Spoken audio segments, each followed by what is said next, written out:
ഈ പ്രാവശ്യത്തെ ആദ്യത്തെ ഹജ്ജ് സംഘം മക്കയിലെത്തിയിട്ടുള്ളത് തുർക്കിയിൽ നിന്നാണ്. നമുക്കൊന്ന് കണ്ടു നോക്കാം അവരെ സ്വീകരിക്കുന്നത്.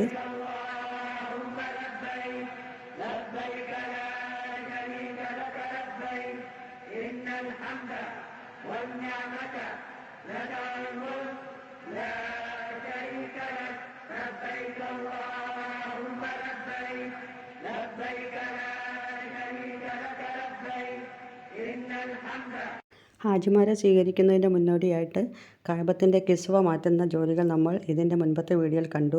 കാണാത്തവർ അതെല്ലാം ഒന്ന് കണ്ടു നോക്കണം. ഇപ്പോൾ കാണുന്നത് അതിൻ്റെ ഫിനിഷിംഗ് വർക്കുകളാണ്. ഇനി നമുക്ക് ഇതിന് കഅബക്ക് ചുറ്റുഭാഗവും ഇഹ്റാം കെട്ടി കൊടുക്കാനുണ്ട്. നമ്മൾ ഹാജിമാർ ഇഹ്റാം കെട്ടുന്ന പോലെ തന്നെ കഅബക്കും ഇഹ്റാം കെട്ടി കൊടുക്കും.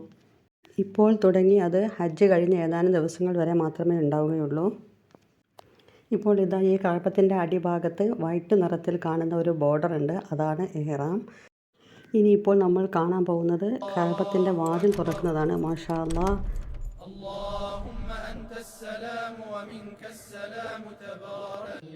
സാധാരണയായി നമ്മൾ കാണാറുള്ളത് ഇങ്ങനെ കറുത്ത കിസ്വ പുതച്ച കഅബത്തിനെയാണ്. എന്നാൽ ഇതാണ് ഇഹ്റാം കെട്ടിയ കഅബ. കറുത്ത കിസ്വ കൊണ്ട് കഅബത്തിൻ്റെ ഒരു പകുതിയോളം മാത്രമേ കവർ ചെയ്യുന്നുള്ളൂ. ബാക്കി കുറച്ച് ഭാഗം വെളുത്ത നിറത്തിലുള്ള ബോർഡർ ഇഹ്റാമാണ്.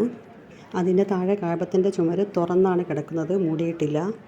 ശരീരഭാഗം മുഴുവനും മറയ്ക്കാതെ നമ്മൾ ഇഹ്റാം കെട്ടുന്ന പോലെ തന്നെയാണിത്.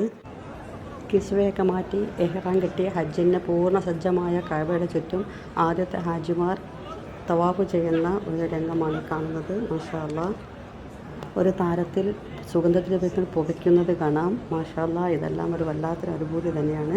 നമുക്കെല്ലാവർക്കും ഇവിടെ എത്താനും ഹജ്ജും ഉംറയും നിർവഹിക്കുവാനും അള്ളാഹു തൗഫീഖ് നൽകട്ടെ എന്ന് പ്രാർത്ഥിച്ചുകൊണ്ട് അസ്സലാമു അലൈക്കും.